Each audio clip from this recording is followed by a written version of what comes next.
Welcome back, everybody, to Be You Inspirational Interviews. This is Priscilla. We just finished filming for her podcast. It's called The Priscilla Little Show. Yes. And it's on. It's literally everywhere. Apple, Spotify. I have like the software where it like posts You were telling everywhere. me about that. Yeah. Yes. Okay. So we'll get into how we met too. But she's amazing. But yeah, you can find our show where she interviews me on her show. Just look up the Priscilla Little Show, right? Yeah. So we explained on her show how we met. So I want to let you guys know that I met her at the Lewis Howe's his book tour. And if you all know that I always mention that I watch podcasts every day, all day, every day, he is one of my top people that I listen to. Lewis Howe's interviews is something that I put on while I'm getting ready so I can digest the information. But Priscilla was there by herself, sitting in the front row. And I was 2 rows behind because I was in the 3rd row. So you were sitting up front, and Lewis actually called on her and was like, because he had us do like this, not experiment. I always want to say experiment. Exercise. There we go. Exercise. Where you ask the person next to you something. And when he called on her, he's like, well, what did you guys say? And you were like, well, I came by myself, but I turned around and asked these ladies behind me. And I was like, hell yeah. In my head, I was like, she came by herself. I came by herself. Look at us. Like, and Yes. it was, so we did the VIP experience where we got to meet him after, and everyone else got kicked out. And only the VIP people were left. Yes. And I went to go sit with her because I was like, hell yeah. I went to go introduce myself. And the way you spoke too, I was just like, I want to meet her. She's so cool. Yeah. So I went and introduced myself, and the rest is history. Found out she does a podcast, I do a podcast. Like, I was like, heck yeah. Also, her studio is so cool. Also, if the kitty is in the shot, I hope it is. You know me and my animals, so I was like, oh my God, I love it here. I love it. But yeah, Priscilla. Thanks for having me. Yes, thank you for being on the Be You podcast. All right, so you are very much on your healing journey also, right? Like, I think it's super, super cool to meet another person who has that self-awareness, because I've noticed that people I just meet not at events like that don't have that self-awareness, and they don't understand why things are happening to them, right? Not for them, to them. They think they don't have the tools to work through things. They stay stuck in spirals instead of like learning the lesson and moving on to the next lesson. Right. Yeah. So can I ask how you started your healing journey and how you started to learn all of the tools that you know? Because you're actually a coach. You help coach people through their journey, which if you tune into her show, you'll watch her coach me through like imposter syndrome, limiting self-beliefs, things like that. So you have the tools. So how did you get there? How did I start it? Yeah. Great question. I would say it started in 2020, actually, when, the world was like kind of going crazy. Yeah. So out of college, I traveled for a little bit, and then I came back home, and I wanted to travel again, but because of COVID, I basically had to be in the U.S. And I basically found myself living in my friend's living room. And it was one of those things where I was like, okay, something needs to change. I was kind of getting frustrated with myself, and looking back on it, it was because I had this limiting belief around being able to stand on my own 2 feet. I thought that it was too difficult. And so, you know, there were points where I was, you know, living with my parents and kind of, you know, it felt like I was taking advantage of their kindness. And so, one of the steps that I took to kind of get out of that pattern was to like go and live with my friends in my friend's living room for a couple months. And, that was when I was like, okay, things need to change. Up until this point, I had been listening to this podcast called the Manifestation Babe podcast by Catherine Zinkina. She's amazing. Yeah. I love her. She kind of got me started into the self-development world. She was my introduction. And so I had been listening to her podcast for a while, and she came out with Manifestation Babe Academy. And so back then it was like 2020. So back then it was like a 4-week program. Now it's like a 20-week program. But it was a 4-week program, and I was like, you know what? I'm going to invest in myself, and I'm going to do some needed work. And it was interesting. I asked myself good questions throughout that whole program, and I, you know, ended up going from living in my friend's living room to finally moving back to San Francisco, in a shared home where I had like my room, and then I shared living spaces with everybody else that lived there. But it was a huge step because it was like the first time that I learned how to like stand on my own 2 feet. And so from there, after that manifestation happened, I realized, I'm like, oh my God, like this is actually legit. Like working on your internal world really does change your external world. And so I was like, if I can figure this out, then I can figure anything out. And so I looked into Catherine Zinkina and who she was taught by. And she got her coaching certifications from a company called Transform Destiny. And I looked into it and I was like, you know what? I'm going to be a coach just like her. I'm going to learn all of the tools that she learned. And from there, I was able to go in with my education and come out on the other side with all of these new tools. In between all of that, I also became a Reiki practitioner through the San Francisco Reiki Center. Yeah. Yeah. So it was just a whole lesson of really looking and seeing what tools I could use to better myself and then ultimately better my clients. Because I think, especially growing up, I really didn't like how disempowering life seemed. I didn't like that I didn't really have control over a lot of things. We still don't have control over everything, but we have control over ourselves. We have control over our responses. We have control over our actions, and we have control over the life that we ultimately manifest. And that was super empowering to me. And so from there, I just became absolutely obsessed. Yeah. And so that's how I'm here today. Yeah. So it's been, what even year is it? 2025. So it's been 5 years. Yes.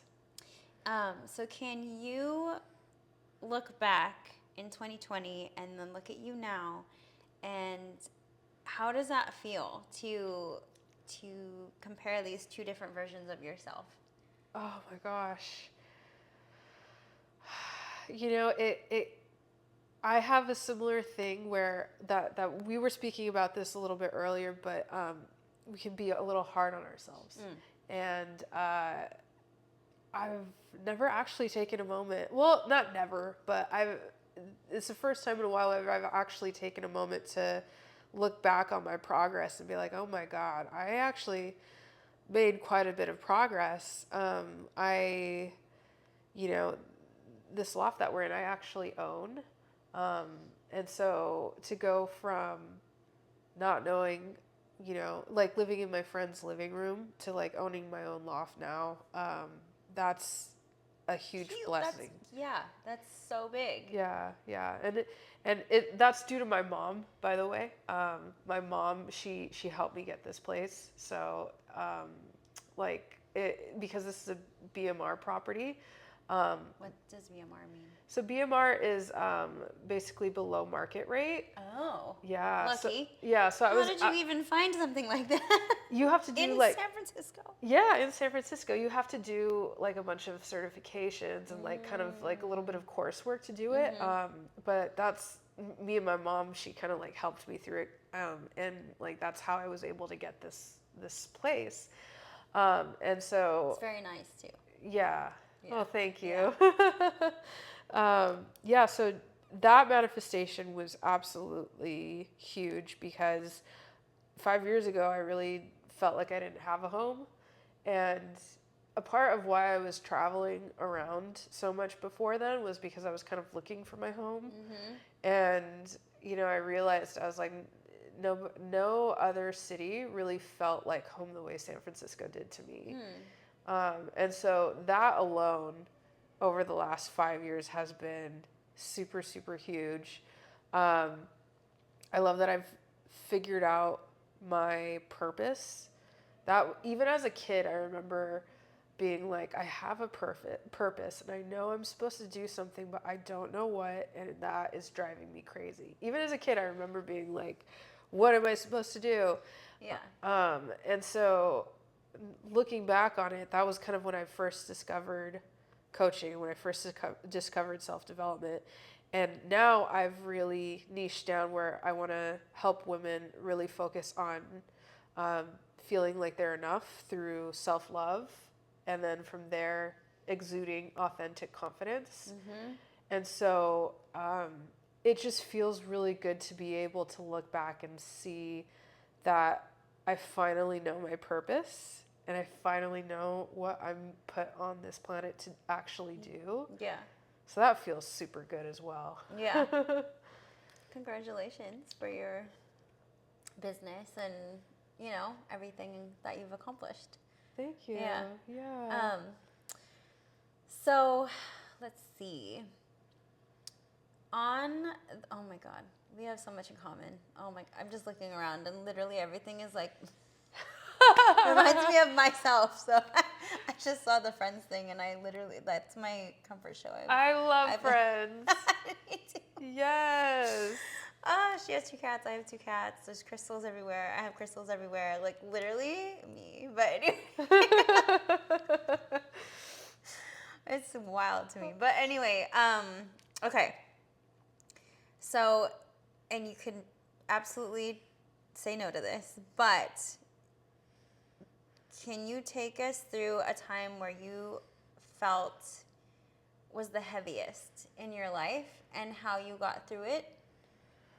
Oh, okay. Yeah. The heaviest. Like, like you're just like, you know what I mean when I say heavy? Like, I wouldn't say just like the darkest moment, but like where it's the weight of what you're going through feels impossible to break out of. Yeah, I can. Okay. So this will. Oh wow! I can't believe I'm actually gonna be talking about this. Let me get a sip of water. It's kind of. Okay. So this is a pretty heavy part of my life, and it happened.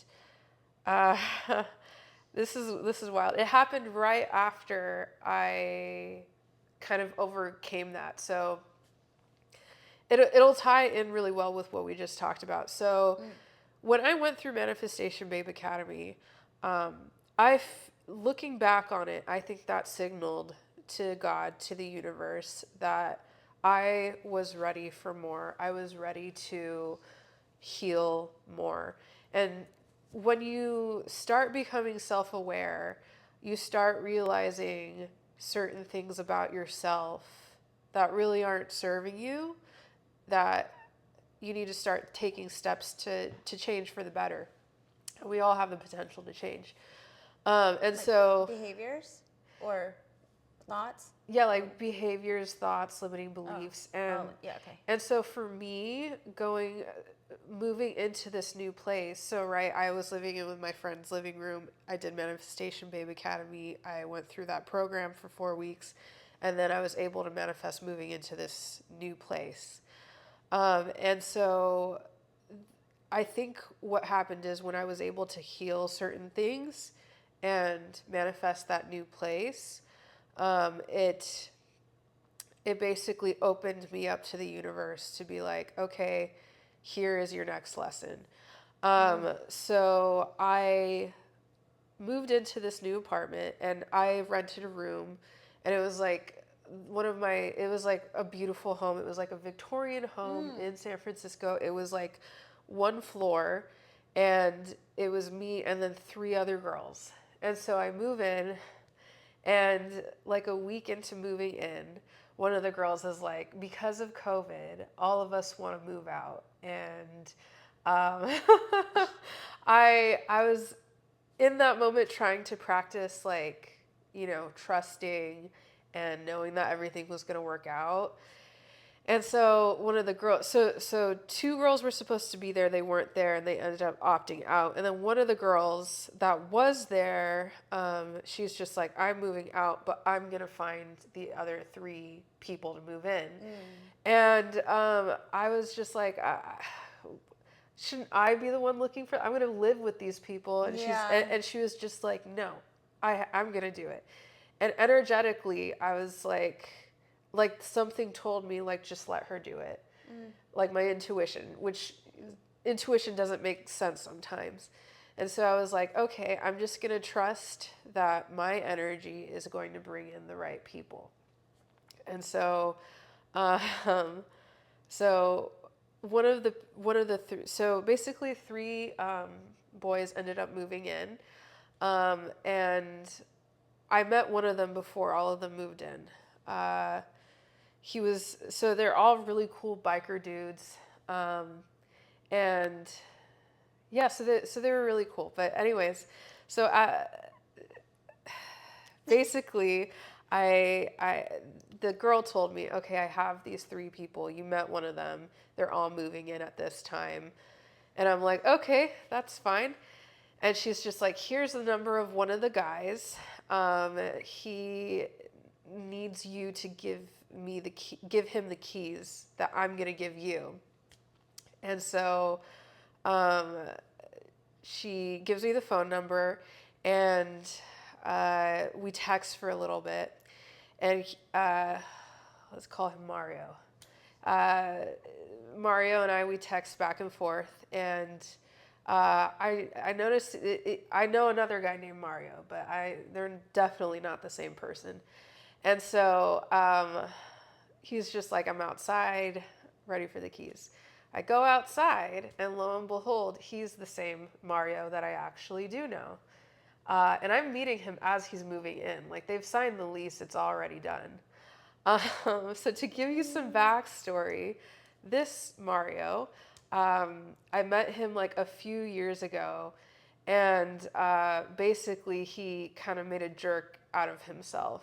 Like, he basically I met him through a friend. It was like a group of people, and I immediately like felt drawn to him, and I was immediately like, oh my God, he's super cool. And he got a little drunk, and he basically like kind of overlooked me. He, ended up like going home with somebody else, like right in front of me. It really hurt my feelings. And then after that, he had the audacity to like try to reach out to me again. And I was like, okay, no, I'm never talking to you again. Like, yeah. And so this is the guy that I give the keys to that ends up moving in with me. And so, like, I just have my guard up, and the other two dudes that move in with him as well, super, super cool guys. They felt like brothers to me. And basically that lasted for 9 months. And it's a long time. Yeah, yeah. And it's like I couldn't help it. In my heart, I like knew that it wasn't a good thing, but sometimes like lessons and mistakes are divinely planned, and I truly believe that he only he could teach me the certain lessons that he taught me. And over the course of us living together, I just felt so in love with him.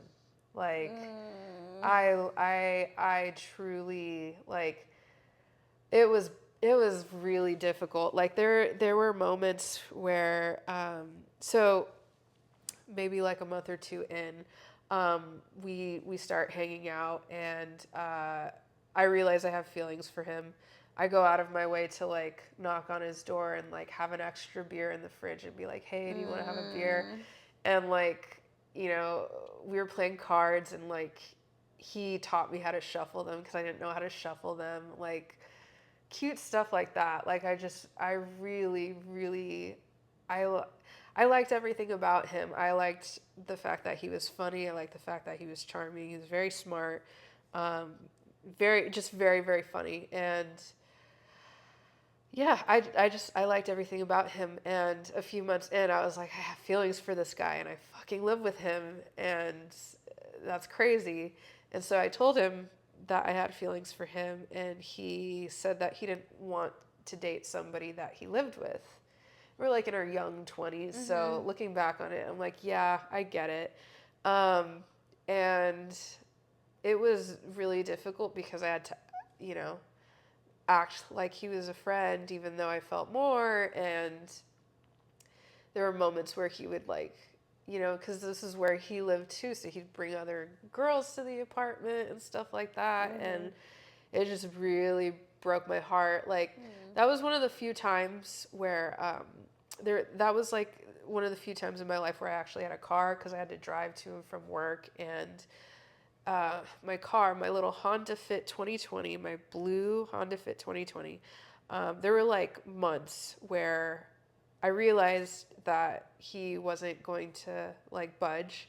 And so I would park my car on the street, and I couldn't process my feelings in the apartment because the walls were so thin they would fucking hear me. And so I stayed in my Honda after work, and I would get on the phone with one of my best friends, Brandon, and I would cry like really, really hard because it was the only time I was able to do it. I couldn't do it in my own home. They would hear me, and they would probably know what it was about. And so that was one of the heaviest I ever felt. Like, and to be honest, like, sometimes there's no way out but just through. Like I feel like that's always, there's no way out but through. Like that, yeah, the lesson, you can't go around it. You have to learn, which in this case is self-love, right? Yeah,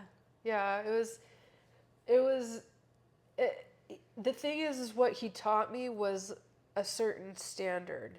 There were certain things that I put up with him that I was never going to put up with anybody else, because he taught me what, you know, like narcissistic men do. He taught me that, you know, somebody that cares about you wouldn't send you mixed signals.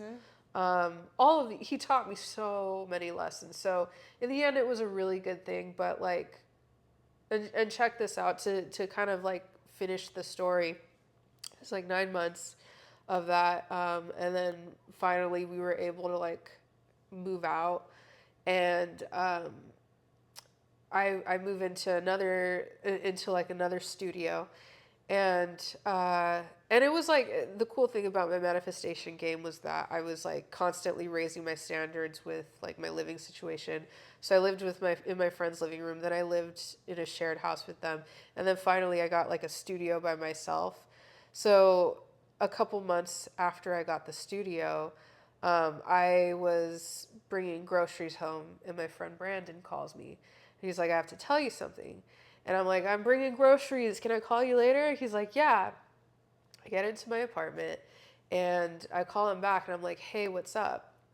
And so we have this high school friend named Karen, and we used to be friends, but we're not really friends anymore.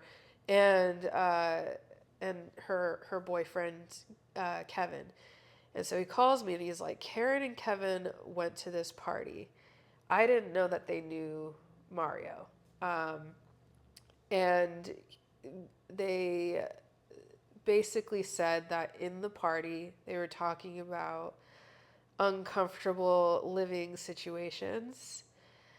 And he talked about me and he said, and at first I was like, in my head, I'm like, oh my God, he was talking about me at a party. Maybe he said some good things. Maybe there's a chance that, we can get past what happened and we can like date again. But no, he said that I was like a stalker girl and I made him uncomfortable and I was obsessed with him and Ew. yeah. What a ugly person. It was like it really showed me who he was. And not only that, but he also like pulled up a picture of me and like showed me to everybody. And like and I'm honestly like grateful that he did that because I would not have known about it. And Karen and Kevin, who know Brandon, who told me, they would have not known that he was talking about me until he pulled that picture up. Yeah. Because I didn't know that they knew each other. And so, yeah, I heard about it and I was just like, oh, I'll call you back, Brandon.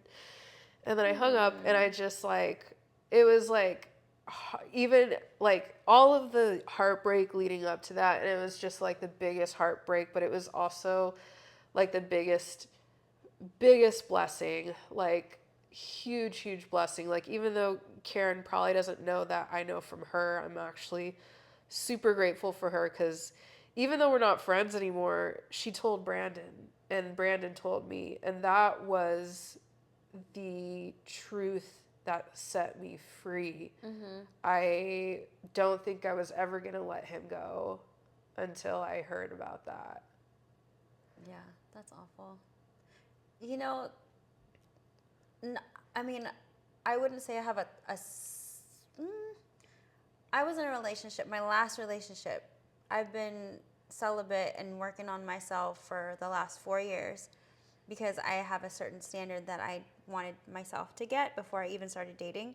I'm dating now, like every here and there, finding whoever he is. But up until now, back then, it was like the kick in the ass to self-love because I dated a narcissistic person who turned around and did worse to the girl after him because my sister is part of this group on Facebook.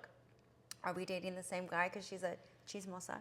She likes all the drama because she's in a healthy relationship, but she likes her, and my best friend too is in the same group, also in a healthy relationship, but I think they just like, they need the entertainment, so they're like, ooh, what's going on?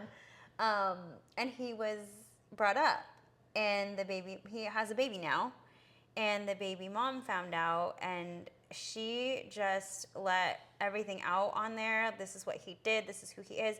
He is an awful person for what he did to her, not for what he did to me, because I'm good now. Like, thank you, sir, for what you put me through. But yeah. This poor girl, I swear, like, I wanted to, like, yell at him for what he did to her, because he not only did he have a baby with her, but he would cheat on her. Well, she said that she had a miscarriage. She said she was upstairs in their house that she got because anyway, making me mad for her, because I'm now, like, I want to protect all the women of the world from these, like, awful gremlins who, like, leech off of women's power, feminine power. And I don't know. I guess I'll leave her story out of it, even though she shared it. I think I'll just maybe not put it out there. But he was just an awful person, and I think I have never dated someone so awful before until him. And I think it was the final, I like to say he was like the final boss of, like, I had to defeat before I actually loved myself, because I thought that I loved myself. But if you pay attention to, like, how you allow yourself to be treated and think, maybe you don't really, like, I thought I did. I really did. I was like, no, I do. Like, like the best things and whatever, but when it came to him, I let him kind of bent over backwards yeah. for him. Yeah. And that was not, I would think that's not in my personality, but it sure was. Like, I think if it wasn't for him, so thank you. Thank you. But at the same time, like, I am so embarrassed of my own behavior still because of what I let him do. And my best friend, I was living with her at the time, and she would constantly be like, what are you doing? Like, why are you allowing yourself to be treated this way? Like, I don't understand. And I'm just like, well, you know, he's so affectionate, and he just, like, you don't know, and it's just us together, and whatever. Gross. Oh, but yeah, anyway. he would be a different person in front of other people, and then with the two of you, he would be the same with other people, but if I wasn't around, he would, I don't know how to explain him. Like, okay, so embarrassing. But anyway, there was a situation where I couldn't sleep, and I had to work early the next day, and this is in our late 20s, early 30s, and he would have people over his house, and they'd be like partying till like the AM, and I don't do drugs, so I would be tired, and I'd be like, I'm gonna go to sleep, and he's like, okay. And at some point, I was like, I have to work early in the morning, I'm gonna go home, and he had a fit, because he likes to be in control, but back then I didn't know that's what it was. Yeah. I was like, oh, he just loves me, wants to be around me all the time. So stupid. But anyway, back then I was just like, he's like, no, don't leave. And I was like, I have to get up early. And he's like, so go to sleep. And I'm like, I can't. You guys are really loud. And then he would get mad at me and be like, oh, you think I'm just going to like, what, do you want to go tell my cousins to go home? Do you want me? And I'm just like, no, I would like to go home and sleep. And he's like, why? Who do you have in your house? Who do you, and I'm just like, yeah. nobody, like, I'd have to, like, explain yourself. And I didn't see these red flags. I mean, I did, but I think I was too, like, wrapped up in it, and I think he had kind of, like, that power over me where I'm like, oh, he just loves me, he wants to be around me all the time, which is not the case. If anyone is controlling you like that at home, that is not the case. They just want to control you and own you like a pet. Yeah. But I mean, like, sometimes you don't know until you experience that. You know what I mean? Like, you don't, sometimes you got to experience the negatives so you know the positives. Sometimes you have to experience men that you would never want to date again so that you can... So that when you see the right man and the right man's treating you well, you'll actually recognize it, you'll actually welcome it, and you'll 100%. Want to keep that. Yeah. And I have, like you said, like your standards, like now it's like the smallest thing. Like I won't even date someone who's not considerate in the beginning. Like a green flag for me was like one of this guy who lives, I think he lives in Alameda. And I live in Marin County, and he's like, oh, I'll come to you, so you don't have to drive. I was like, ooh, green flag, he's considerate. I love this. Yeah. If it's anyone, now I'm just like, if anyone asks me to go over there, I'm like, oh, you're not a gentleman. Goodbye. Like, now I'm so, like, I need to be treated, like, the highest standard because I was treated this poorly the last time. So I've done the self-work, I've done all of these things, and now I'm like, if he's not treating me at this standard, he's not it. Because I'd be damned if I go through that again. And it's little things that you have to pay attention to, especially in the beginning. But yeah, like you said, all of that, like, I thank him for it because there's no way I would have, like, skyrocketed into my self-love journey because I had no idea that I didn't actually love myself as much as I thought I did. Yeah, you know? Yeah. It's and that's the thing. You would have never known that until you had that experience. Mm-hmm. So that's where the blessings in the difficult times. That's where the blessings are. If you're able to look at everything that you've been through and be like, for example, me living with Mario, that taught me to love myself more deeply. That taught me to raise my standards around my treatment. And even though it didn't last for various reasons, the next guy I dated treated me very well. And you know, I value divine masculinity in a man, and so Yes. he wanted to take care of me too. I love it. Yeah, and I feel like culturally maybe that's shifted.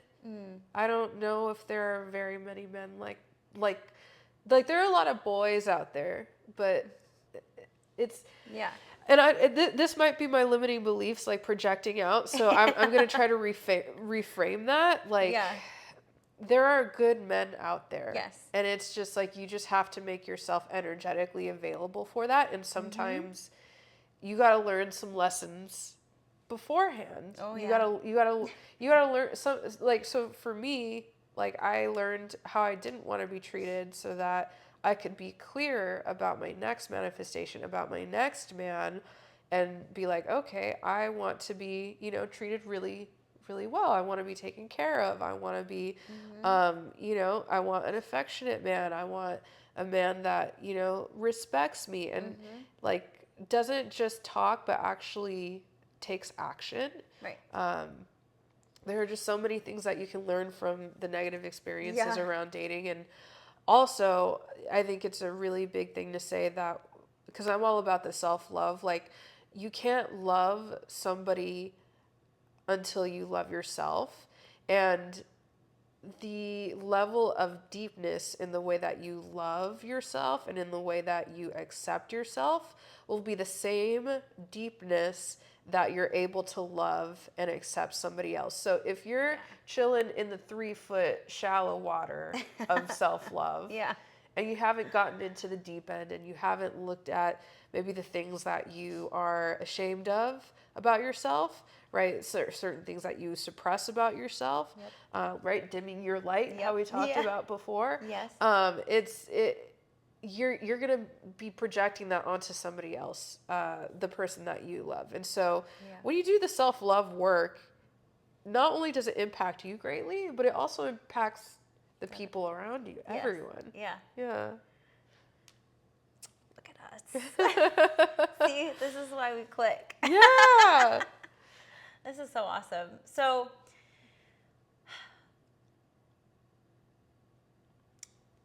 now take us through, so that was heavy.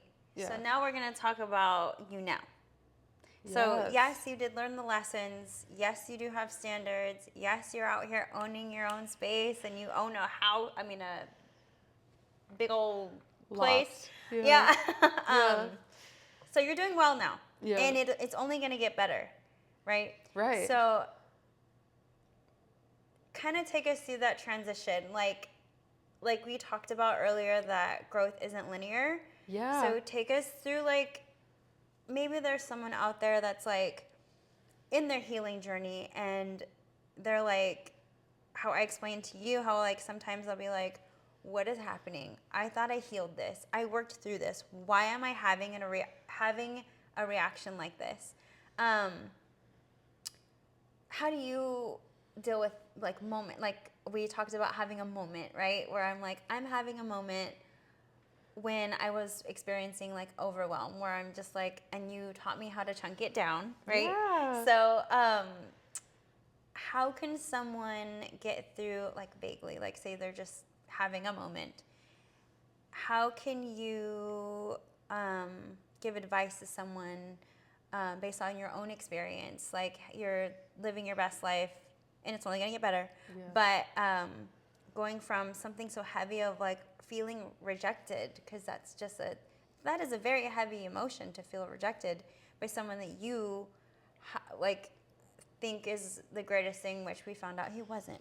But you know, like, it's just like, how do you go from this feeling to like this feeling? Like, you got through that. Yeah. Let's explain like the in between. Oh yeah, I love that, the in between. I think that, so you can't control what happens to you necessarily. You can't control everything, but you can control yourself. And so for me, even going through that, there were moments where I had to look at my darkness. I had to look at the parts of me that, rejected myself, um, and all of the triggers that experience taught me. And I really had to basically transmute that and change that energy, because energy cannot be created or destroyed, but you can transmute it. Yep. You can change Yes. it. And so I think the first thing to do when you're going through a difficult time is maybe instead of asking yourself, like, why is this happening to me? Ask yourself, like, what lesson is this trying to teach me? What am I supposed to be learning from this? And the minute that you figure out the lesson, you're able to take it and run with it. And so my lesson in this was, I deserve to be loved fully. I deserve to be loved clearly. And I deserve to be loved as my authentic self. And when I was able to cultivate that feeling within myself, it created momentum. It created a feeling of being unstoppable. Because when you're able to actually talk all of these limiting beliefs and, feeling like you're not good enough, when you're able to actually talk to yourself and be like, no, actually, I'm good enough just the way that I am. I can move forward in this life as myself. I don't have anything to prove to anyone. I am always good enough.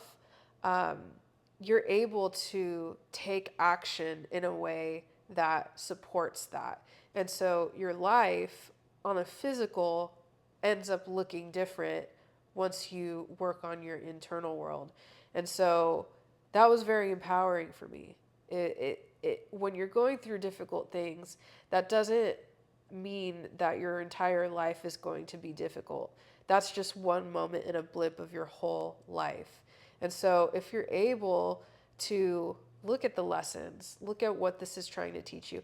And sometimes there are really difficult things that you're just like, there's absolutely no lesson that I could learn from this. Things like a family member passes away, or, things that are just like unexplainably awful. You can look at that and say, well, that has given me space to be able to appreciate the people I do have in my life. I'm able to be more compassionate and loving towards others because of what I've been through. You can really look at every single situation you've been into your life and be like, this has made me a stronger, better, kinder, smarter, good-hearted person than before. And because of that, because of what happened, it's made me into who I am. And I can choose to either have it make me bitter and angry and upset at the world, or I can choose to look at it as a blessing in disguise, protection, something that really will teach me a lesson that will better me in the future. And so just having that empowered point of view on all of your hardships will not only make the hardships worth it, because it's like you're going to go through hard shit, whether you take a lesson from it or not. So you might as well take a lesson from it and be like, you know what? I'm not going to let this stop me. This is going to make me better. This is going to make me win. And from there, you bring it to the next level. You operate at a different level, even on a subconscious level, when you're able to transmute the energy of your mistakes, of the things that haven't gone your way. And so harder said than done, obviously. But that's a habit that I really try to implement in my life. I feel my feelings. I, cry to the universe while there's rain and lightning and, why is this happening to me? Like let out your feelings, let out your negative emotions, let out your limiting beliefs, write it down, process it. And then processing can be writing it down on a journal, exercising, crying, shaking it out, whatever you need to do, and then switch it up. release that energy and create new energy with it. How is this making me a better person? How is this serving me in the ultimate long run? You know, what is the blessing in my situation, and how can I use it to my advantage? And we were talking about quantum fields earlier. Yeah. The most empowering thing about all of it is that there is a version of you out there that is already living your best life. Yeah. You got the man, you got the, successful business, you got the following, right? Whatever it is that you are wanting. And success can look different. Some people can want to live off of the land in the mountains, while others want, designer purses. Whatever it is that is your version of success, there's literally a version of you out there in the quantum field already experiencing it. And your job now is just to be an energetic match to it. And the easiest way you can do it, you can do it, is by being like, okay, what is she doing? How is she feeling? How does she approach her life? Is she, this is a pretty cool story. One of my friends, she was walking to work, and she knows about all this kind of stuff. And so she was like trying to envision like the version of her that she wants to be. And so she was asking herself, like, what do I need to do now in order to collapse the timeline? And her intuition was just like, stop vaping. Ooh. Like immediately. Yeah. And I'll never forget that. She said that. I was like, oh shit. And she's like, so I'm going to mourn it, and then I'm going to quit it, and then I'm going to be done with it. And I'm just like, you go. So much. Yeah. And so it's like, you can literally do that. I can't wait to do that right now. Yeah. Well, after. But yeah, oh my God, that is so amazing. I love that. Yeah. I went on a whole thing, but that's my 2 cents on that. That's what's gotten me from really, really low to really, really like peaceful. And even now, my life isn't like perfect. It's not where it's not my highest timeline, right? Or what I'm working towards. However, I have tremendous inner peace. I have tremendous gratitude. And I'm, especially gratitude. I'm super just thankful for my life and thankful to have these kinds of experiences. And the minute that I do that, the minute my intuition pipes up, and then I go to events like Make Money Easy, and I end up meeting you, and then I end up having these experiences, and so on and so forth, you know? Yes. I love it. That was so beautifully said, too, your explanation. Yeah. I was just like, you're probably going to see it and be like, oh my God. Because I was like, fully like, yes. Like, that could be you, like, on that stage that Lewis Howes was, speaking exactly what you said. And my reaction, too, was like, hell yeah, yes. Like, oh, my God, that was so well put. But, yeah, let's remind everybody at home where we can find your podcast. I know we said it in the beginning, and I'm also going to put it in the show notes. Yes. Awesome. But let's shout it out one more time. Yeah, absolutely. So I am Priscilla Little. My podcast is the Priscilla Little Show, available on Spotify, Apple, and then also the videos with the podcasts are going to be on YouTube as well, also under the Priscilla Little Show. And then my Instagram is XO Priscilla Little. And so, my TikTok is also XO Priscilla Little.